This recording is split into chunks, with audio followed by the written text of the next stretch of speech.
There is a roller coaster somewhere in this world that people refuse to ride twice, not because of the thrill, because of what they say happens after.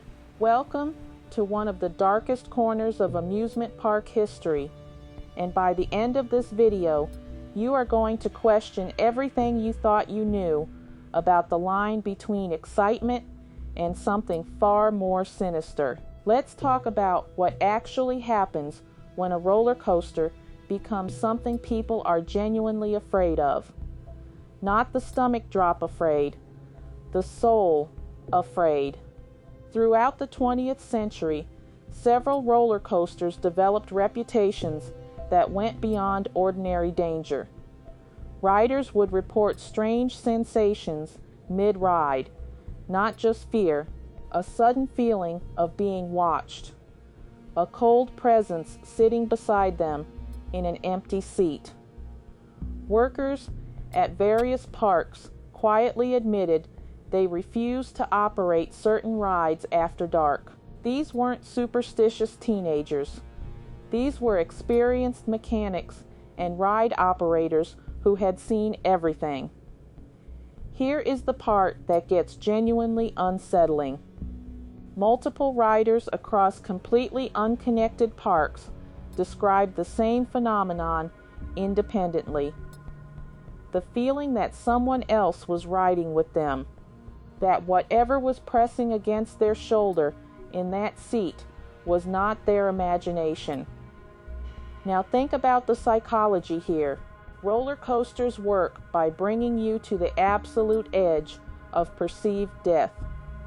Your brain genuinely believes, for those seconds, that you might not survive. And some researchers suggest that extreme fear can make people extraordinarily sensitive to suggestion, to environment, to things they would ordinarily dismiss entirely. But here is where history intersects with the haunting. Several classic wooden coasters throughout North America were built on land with deeply troubled pasts, land with histories that communities tried to forget. And in multiple documented cases, fatal accidents on these rides occurred in circumstances that investigators struggled to explain mechanically. The rides were inspected, everything checked out, and yet, former ride operators have spoken on record about unexplainable equipment malfunctions that corrected themselves without intervention. Cameras capturing blurred shapes in seats that were confirmed empty. One park's internal maintenance log, later made public, contained a notation that workers described as an unofficial warning. 3 words: do not close. Nobody could explain what that meant. The employee who wrote it had left the job without notice. The tragedy is not just in the accidents themselves. It is in the communities surrounding these parks. Families who lost someone on a ride they were told was safe. People who visited those parks and came home changed, quieter, disturbed, unable to articulate what they experienced, but certain something was wrong. Grief has a way of attaching itself to places. Psychologists call it location-based emotional imprinting.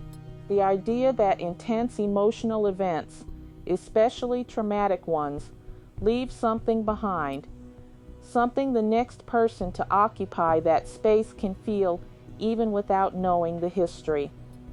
So when you strap yourself into one of these rides, you are not just sitting in a seat. You are sitting in every seat that seat has ever been, with everyone who sat there before you. Some of them made it back. The question worth sitting with tonight, the one I want you to think about before you sleep, is this: